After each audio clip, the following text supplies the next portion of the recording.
Welcome to the Rex Andrews Show. Glad to have you with us today. If you are a brand new listener, thank you for dialing in. We love to have you on the show. A couple things, don't forget to subscribe. And we are found on just about every platform you can think of, social media, and 23 different podcast distribution systems. So don't forget to subscribe. We also ask, and we do beg, and we're not ashamed to beg. In fact, I've got a caller on today, so I will even say I'm a well-dressed beggar. So don't forget to give us those stars because it helps us in the store. Anyway, we'd like to thank those who are returning listeners to our program. You know, there are over 2.4 million podcasts in the marketplace today with over 110 million episodes. So there's a lot of choices. So the fact that you're back, that's exciting. So thank you very much. We have a new little feature that we are recognizing folks in our audience. You know, we are heard in 32 countries across 6 continents in just under 500 cities. And if we could figure out a way to market to penguins and then also help them charge their cell phones, we'd be on that Antarctica, I'm pretty sure. But welcome to the listeners who are in Brampton, Ontario. So Brampton, Ontario, Canada. Welcome to the show. All right. So that's enough of the housekeeping things, except for one last thing. Don't forget to stop by the show website. The reason I always say that is because the guests that we have on the show are interesting people doing a lot of really neat things. And we're going to have a great conversation today, but in no way are we going to be able to talk about everything. So if you stop by the show, look up our guests. We have bios there, but more importantly, we have links to all their websites, social media, and those types of things. So for those who are going to follow along or want to learn more or are captivated by the conversation, please go there and find out more information about our guests. Okay. So, the whole show is about people's stories. Success doesn't fall out of the sky. Airplane parts do. A few months ago, we had some parts from a United Airlines engine fell in my neighborhood about 3 blocks away. But success is not like that. It doesn't fall out of the sky and hit people on the head. So we're going to learn backstories and learn about people. So today, we have a great story for you today. My biggest problem in life is kind of 2 things. 1, I have too many interests for just one lifetime. And 2, around the corner, every corner is just another discovery. So we have one for you today. All right. So no further ado. Basically, I want to introduce thing that she just told me off air. She's a dog mom. Okay. So anybody that's got a hound in their life certainly understands that. She is an entrepreneur. Okay. Big energy, love her personality and stuff. She is a podcaster herself. So it's always great to have a peer on the show, probably way better than what I do. So she is the podcast founder of the Female Founder Network. And so glad to have her on here with that. She also is probably the great accomplishment we're going to spend some time on today is the founder of InSize. Okay. And I think you're going to be happy to hear about this today. So I'd like to welcome to the show today a friend from down under, a new friend from down under. We've got lots of them. Sylvie Wilson. Sylvie, how are you? Hello, I'm very well, thank you. It's great to be here, Rex. Yeah, it's always great. I love to talk to my friends from down under because it's like Back to the Future, because you're always a day ahead of us, So, it's already Friday there. It's the weekend practically, and I got another whole day to go. So, well, I can tell you, Rex, the future looks good. It does look good. Okay, it's looking pretty good. Future's so bright. Maybe I get my shades on, right? Okay. Yes. So, as you know, we tell people stories, and so you don't have to worry about writing this list down because I'll lead you through the questions. But in order to understand where you got to today, doing the amazing things you've done, is we are all accumulation of the stops we made along the way, the influences and our skills and stuff. So we want to know a few things. We want to know where you were born, okay? Where you were raised, and don't forget where you were raised and born can be very different. I had a guest on the show, Sophie Soja, who actually was moved 63 times before she was 15. Wow. Okay. We want to know what you did as a kid, your interests, the things that you were doing. So computers, business, if you were into, sports, or heck, even shoplifting. And don't laugh, because we had a guest on that was a car thief by age 15. So people do different things. Okay. I want to listen to that one. Yes. So that's very interesting. We want to know if you had siblings, and if you have siblings, and if you do have siblings, if they've survived your harassment. We want to know about your parents. Okay. So what kind of things they do. Parental influence is huge in our lives. Totally. They form us so much. Sometimes it's a launching pad of support. Sometimes it's sort of an indifferent, thing, because the parents are so busy, raising a family. And then sometimes it's unfortunately an example of, oh my, I don't want to be anything like that. So we want to learn about your folks and what they did and so. We'll hopscotch through some education, some pivot points, and I'm really excited to talk to you about insides, because I think that's pretty interesting. That's why it's all ending up. All right. So why don't you take it away and tell us where you were born? Sure. So I live in Sydney, Australia now, but I wasn't born here. I was born in Leeds in the UK, which is in the north of England. Oh, yeah. And it's in the county of Yorkshire, which is described as God's county because it's so great. It's very beautiful. And it sounds like all the people. It sounds like the people from there are really humble too, aren't they?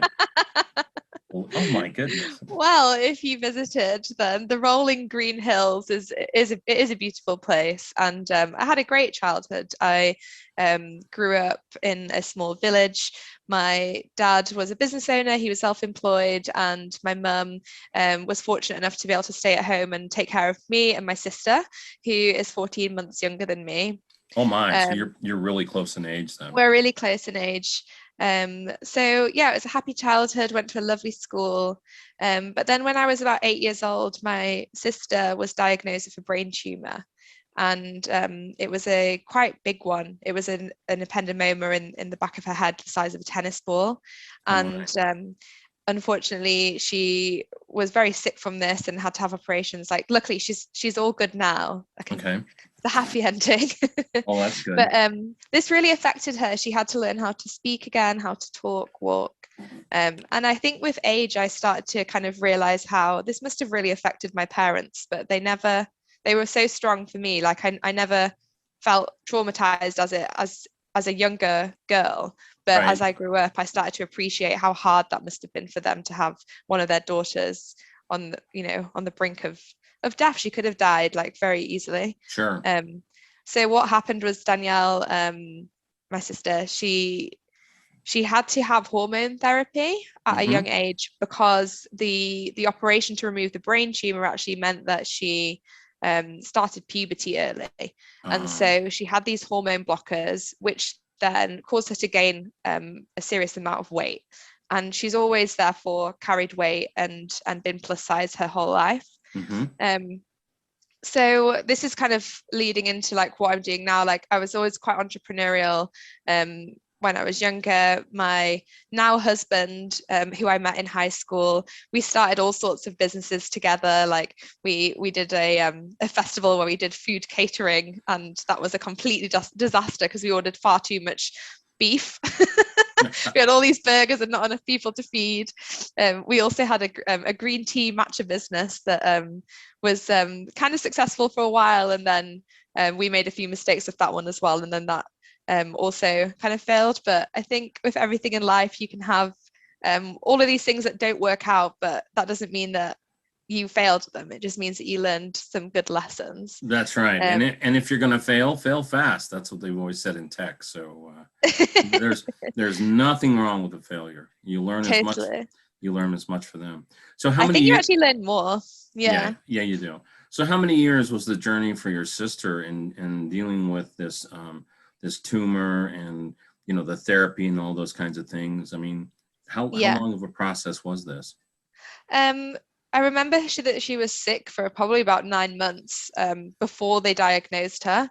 And then after that, she was doing radiotherapy for about a year, and then had to kind of like learn everything all over again. But she was then back in school. She had a feeding tube for a while. I do remember that because there's loads of pictures from us as well at that age where she had this feeding tube. But she's had many tests since, and although her vision is slightly impaired and she doesn't think she'll ever be able to drive because she lacks coordination, she lives a normal life, and she's very intelligent. She's very kind of like, she's got a really good personality, very very bubbly, but she's also an introvert, so we're kind of like chalk and cheese sisters. So although we love each other so much and get on very well, we're very very opposite in how we approach life, and she's kind of like more like my dad and I'm more like my mum. Okay. So So how yeah, old were you when the diagnosis came? I was 8. You were 8. Okay. Yeah, And then she's 14 months younger or yeah, older? 14. younger, Wow. yeah, Yeah. yeah, Okay. So both pretty young and in very impressionable age. Okay. yeah. So you hopscotch through school. What else were you interested in? You said you were an entrepreneur, but did you do any Mm. sports or dance or anything like that? I mean, what My was thing was music. I music? was yeah, I did a lot of music. I play saxophone, piano, violin. Nice. So I did that all the way through school.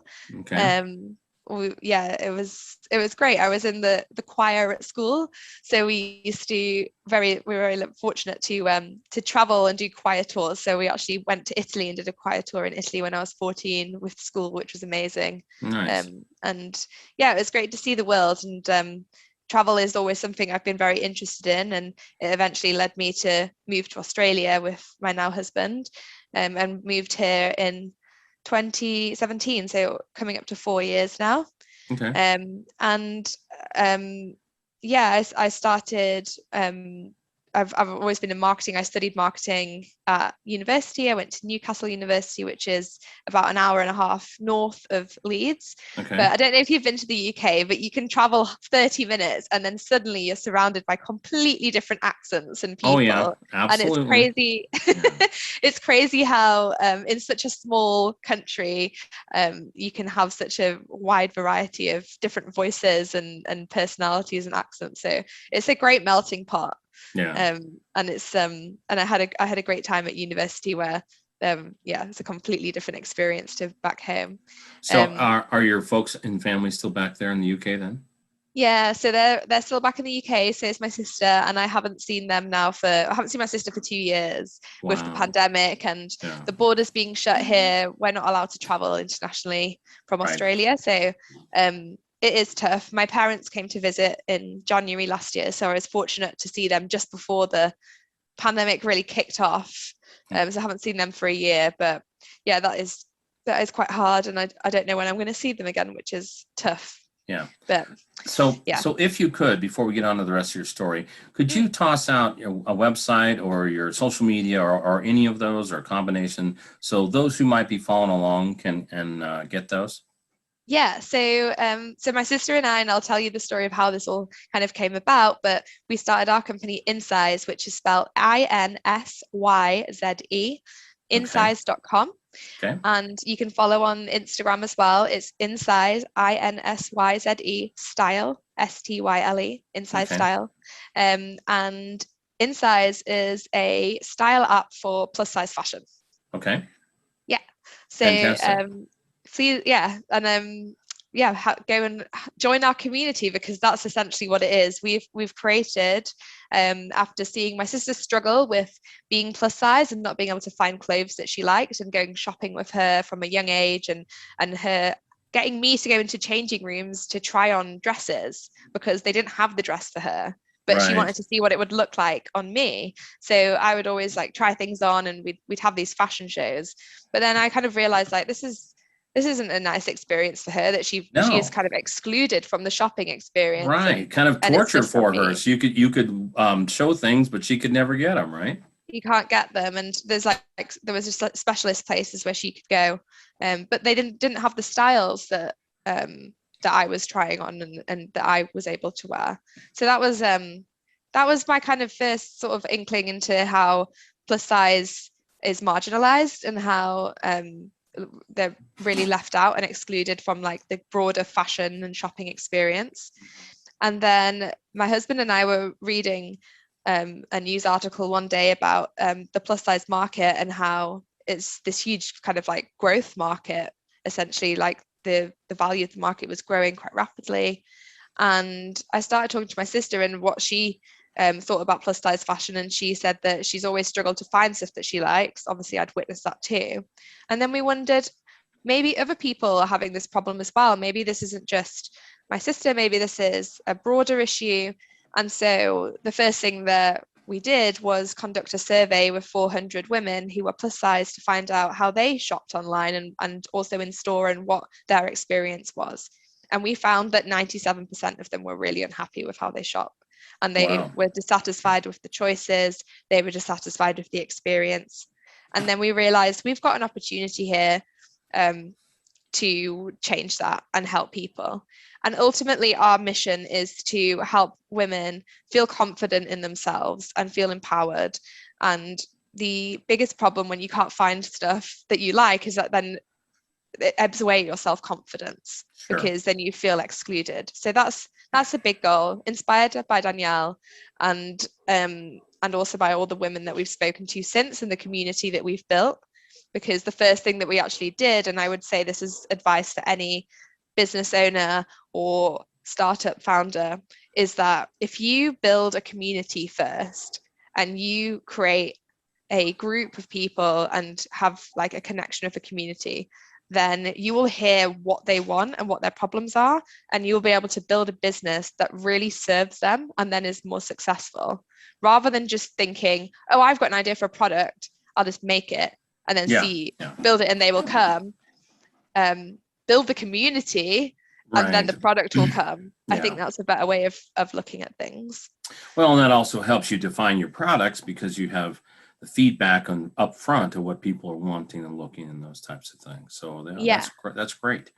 So let me ask you some logistical questions from this. Now, are you manufacturing these items there in Australia, or are you getting these out of some of the garment districts in Southeast Asia? Or help me understand how that works.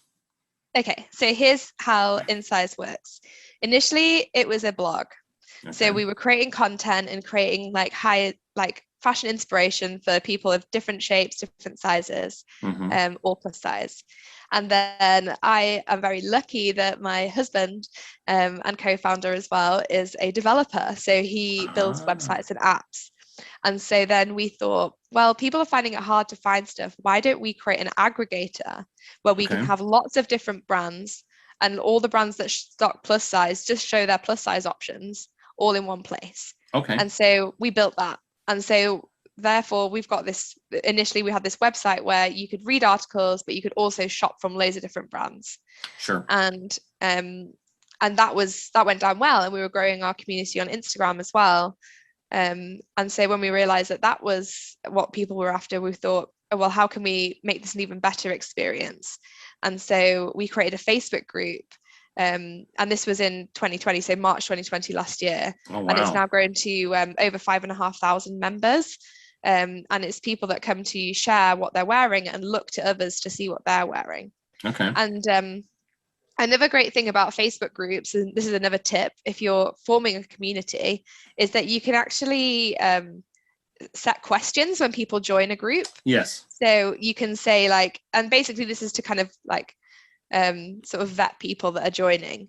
But if you're smart about it, you can use it strategically as a way to ask market research. Right. So for a while we were asking, what's your biggest problem with plus size fashion?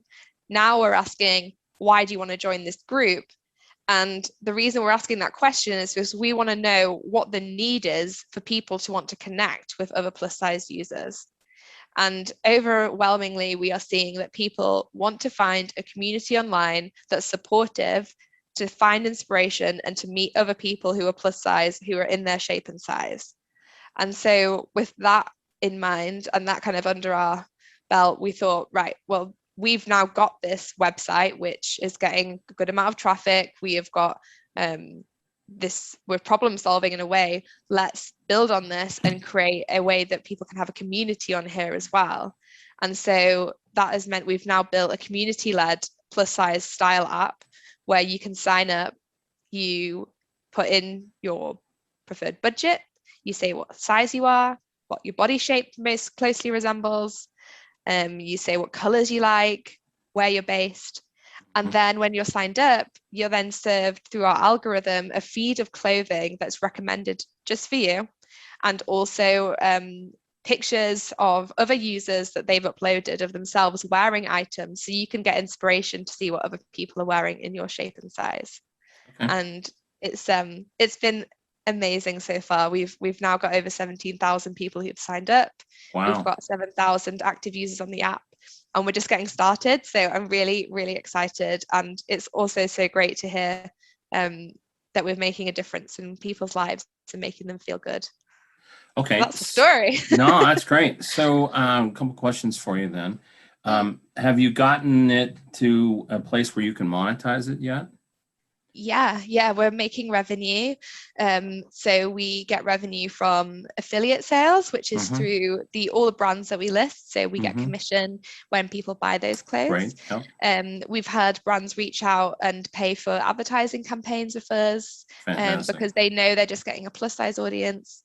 And then the really exciting one is that because we have people sign up to our platform and we can see what they're searching for and what they're looking for and who they are, we actually now have a data-driven way to create our own products. And so this year we released our own clothing line, which is called Danny Marie, named after my sister. And this is our first owned brand that we also list on the platform, but essentially we're selling our own clothes.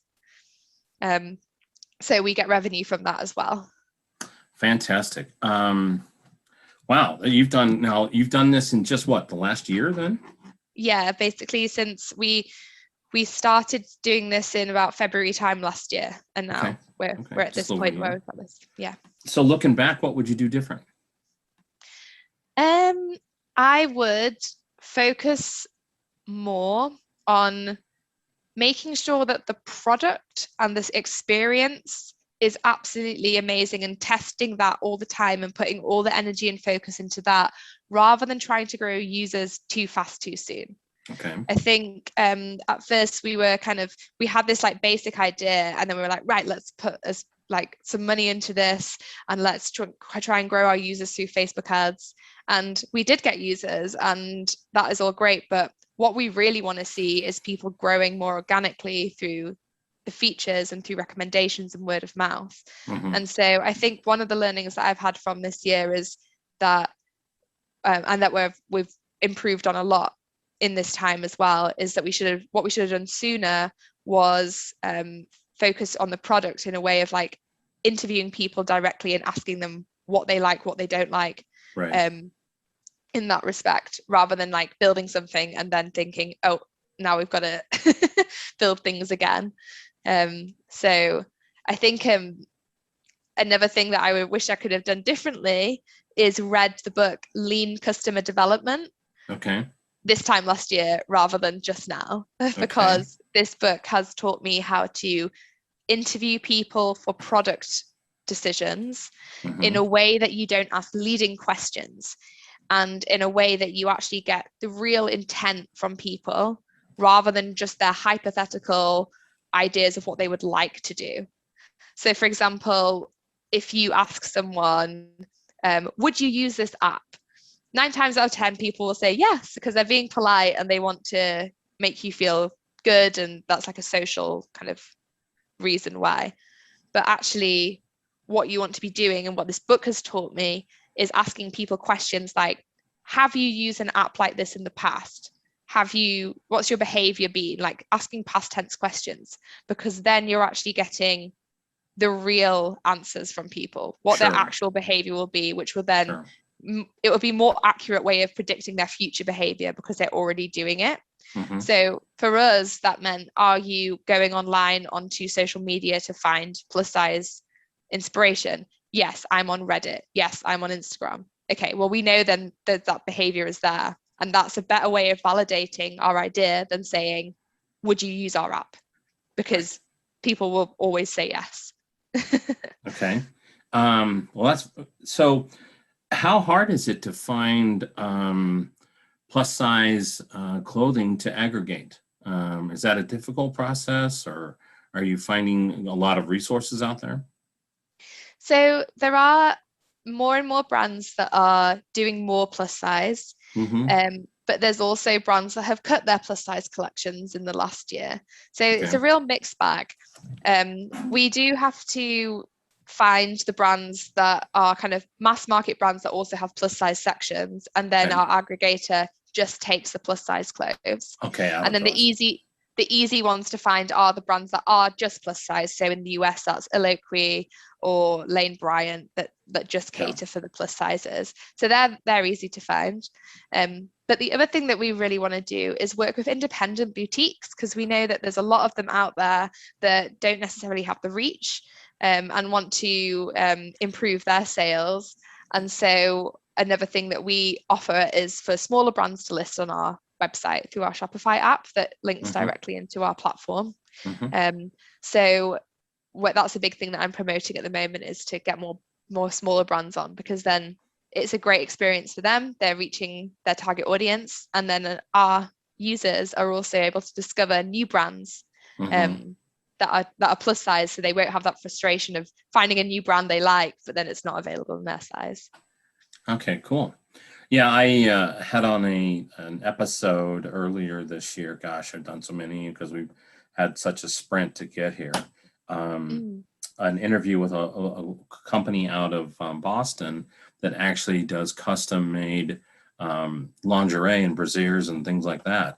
And very, very small, very boutique, but high-end quality. I mean, just really neat stuff. And so, yeah, I bet there's a lot of those boutique type folks out there that would be fantastic to work with. So what's next on the horizon for you? What are you going to do next with it? Well, right now we're actually raising an angel investor round.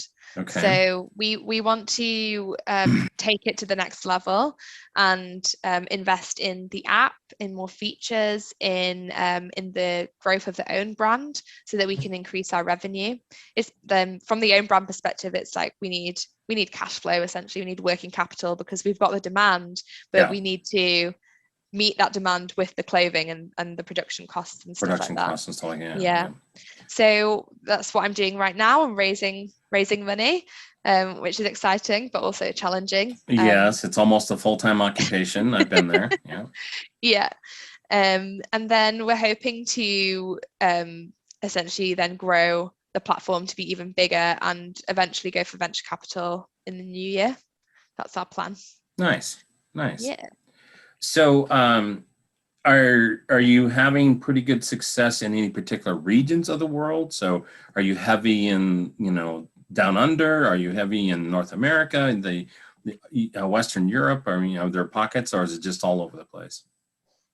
We are in 17 countries, which is exciting. We've been downloaded all over the world, but our biggest group of customers and users is in the US. Okay. So we've got about 65% of our users are in the US. So that's where we're seeing the biggest growth. And we've also connected with the plus size community so much, and many of them are in the US as well. So we've made some really great connections and friends, I'd say, with people just through Instagram and on our Facebook group. And then now they're on our app, which is amazing. It's really great. I know that technology and social sometimes get a bad rap because of how much people are on there, but actually we found it to be invaluable to our business. And yeah, absolutely. That's where the people are. You got to go where the people are. Yeah. So I think that's exciting. And I really applaud you, because what an interesting market. I mean, it's something that's probably very overlooked, but the demand would be very high. Yeah, totally. That's what we found, is that 70% of women in the US are plus size, but actually only 20% of apparel is made for plus sizes. Yeah. That is crazy. It's so overlooked. So we are we feel like we're in the right place at the right time, where plus size is starting to be taken more seriously, and we're kind of on the cusp of that wave and riding it. So excited to grow the business and see what's to come. But it's just so nice to hear everyone's feedback, Rex. It's honestly amazing to see that we're making a difference for people and making them feel more confident, and that we're able to connect them with other people that make them feel confident. That's a real winner. Obviously, going back to my sister, and she struggled with her body image issues, and I also, as a woman, I think everyone does, whatever gender you are, you will feel insecure. And that's especially true for if you're fat, because you're told that fat is ugly or fat is unattractive and fat is, undesirable, and everyone should lose weight to fit into this like a societal norm. And we're saying you're okay, it's fine, like feel good about yourself, feel confident. If you're healthy, that's all that matters. And health can be loads of different sizes. You can be skinny and not healthy. So we're promoting body confidence, and that is a thing that people are really connecting with, and that's a great mission to have. Yeah, no kidding, because it's not just about the clothing, it's about the whole self-confidence and body image and self-image and those types of stuff. So that's fantastic. I just love it. I'm going to send some family members your way, because I think that's great, because it is a common complaint I hear, and Yeah. from family members that are plus size, that there's just not a whole lot of choices. So they leave the stores extremely frustrated. Yeah, totally. So I'd love to offer your listeners a discount for our Danny Marie the label okay. clothing line as well. Okay. Everyone, if you're listening, if you use the code REX10, you'll get 10% off. Fantastic. I appreciate you doing that. That's so great. So give out your website again. So the platform is insize.com, which is INSYZE.com. Okay. And then the clothing line that we've brought out, you can find on Insize, or you can shop direct by going to Danny, DANI, MARIE, the label. Okay. Danny Marie, the label.com. The label. Okay, fantastic. Well, it is on your profile on our site, so we'll make sure that people get to it. Okay. So I've got one last question for you today. You've been so helpful and so transparent and telling your story and what you've got cooking. This has nothing to do with that. And I ask this question to all my guests. Okay. So in the Western cultures, we have this idea of a bucket list, the things we want to do before we leave the planet. And I've actually had on the show the bucket list guy who's over in Melbourne. His name is Trav Bell. He's a hoot. He's a great guy. And his whole shtick about being bucket list has really nothing to do with bucket list in sorts. It's more of a living a purposeful life. So, but anyway, back to the subject here. So there's a bucket list, things we want to do, but in the universe, there's always something opposite. Okay. That opposite, that list rhymes with bucket. Okay. Starts with an F, but I won't say that because this is a family show.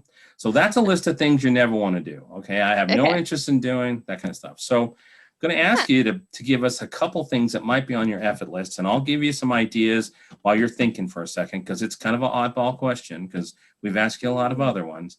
So a couple that'd be on my list. I'm not going to have a bunch of pet snakes. Sorry, not going to do that. Okay. I'm not going to wrestle a kimono dragon. Never going to do that. Don't want to swim in any water where there's alligators. Okay. So, and I have done that and scared the pants off myself. So what might be an item or two that would be on your effort list? Honestly, like, I applaud everyone in the medical profession. I think they're incredible humans. I am the most squeamish person in the world. I will never be a doctor. I will never, I can't even I can't work with blood. I couldn't be someone that takes blood from people, like a nurse or anything like that. That is just no, absolutely not, completely.